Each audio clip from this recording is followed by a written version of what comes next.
Definisi etika ialah menekankan perlembagaan, personaliti dan tingkah laku seseorang. Ianya merupakan prinsip terakhir dalam rukun negara, iaitu prinsip yang kelima. Tingkah laku insan yang sopan santun penting untuk menjadi masyarakat yang bermoral tinggi. Selain itu, ianya juga untuk mewujudkan insan berkualiti, yang bersepadu dan berpandangan jauh, yang mampu untuk bersaing dalam era globalisasi kini.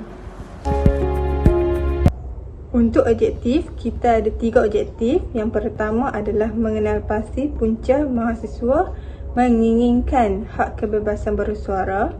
Kemudian, mengkaji faktor mahasiswa tidak menghormati tenaga pelajar. Yang terakhir, mengkaji implikasi pengaruh dari ajaran ibu bapa, rakan sebaya dan media sosial. Adalah permasalahan kajian. Yang pertama ialah menyalahgunakan hak kebebasan bersuara. Malaysia merupakan negara yang berdemokrasi, jadi semua rakyat Malaysia diberi kebebasan hak bersuara dan ianya dibenarkan selagi tidak menyalahi undang-undang yang ditetapkan. Namun begitu, kebebasan hak bersuara seharusnya digunakan pada masa dan keadaan yang diperlukan serta bersesuaian agar ianya tidak disalahguna sewenang-wenangnya. Untuk mencapai kata sepakat dan keharmonian bersama, titik persefahaman adalah penting untuk mengelakkan berlakunya salah faham dan disalahertikan sewaktu menyatakan pendapat masing-masing. Permasalahan yang kedua, hilang rasa hormat mahasiswa terhadap tenaga pengajar. Mesti bukan sahaja menjadi tempat melahirkan mahasiswa yang berjaya, ianya juga memberi pencerahan mengenai adab, kerana insan yang berilmu dan beradab akan dipandang mulia oleh masyarakat. Adab apabila digabungkan dengan kebijaksanaan akan menjadi teras utama dalam menzahirkan perpaduan. Ini adalah amat penting apabila graduan itu sejak daripada awalnya telah diajar apa itu adab. Ianya akan membentuk generasi akan datang lebih beradab. Terima kasih. Permasalahan yang ketiga ialah pengaruh ajaran ibu bapa, rakan sebaya dan media sosial. Sifat kesopanan dan kesusilaan dalam diri pelajar dilihat semakin merosot kerana pengaruh yang luar biasa dari orang sekeliling, iaitu berpunca daripada ajaran ibu bapa, ajaran di sekolah maupun pengaruh rakan sebaya.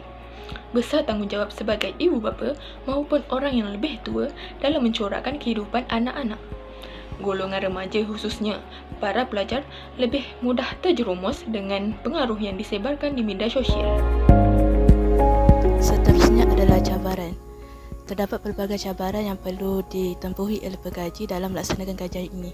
Cabaran yang pertama adalah para pengkaji tidak dapat melakukan tembal secara terbuka dan kolaboratif. Hal ini kerana situasi COVID-19 yang semakin teruk dan kami dilarang untuk keluar daripada rumah.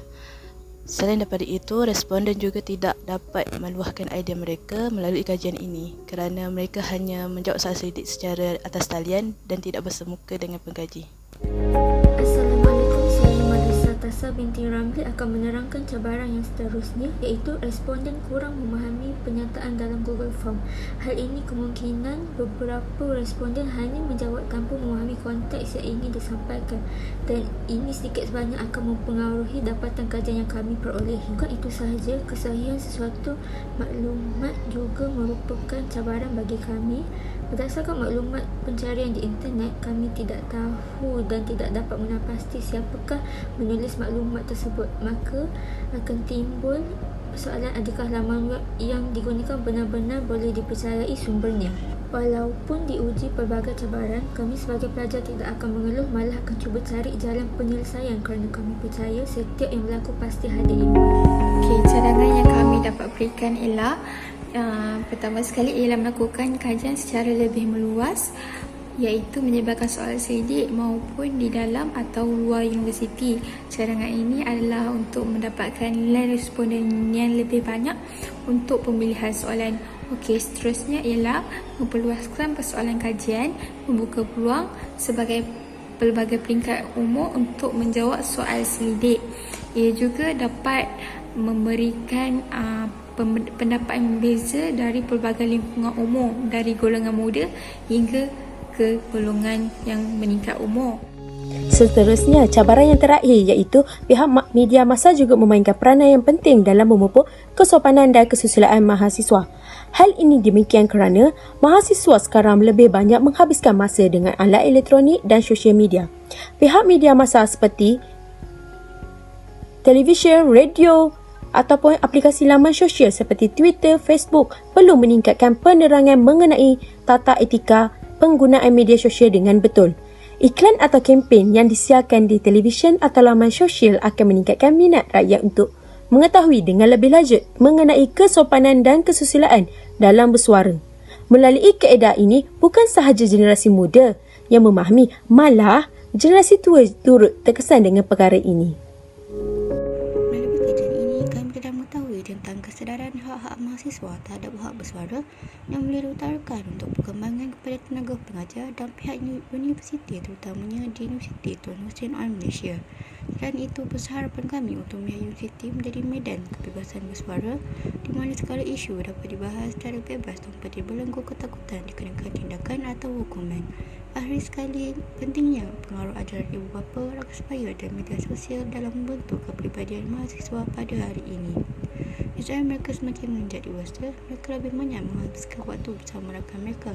Oleh itu, mahasiswa perlulah bijak memilih kawan yang mempunyai kesopanan yang tinggi dalam dirinya.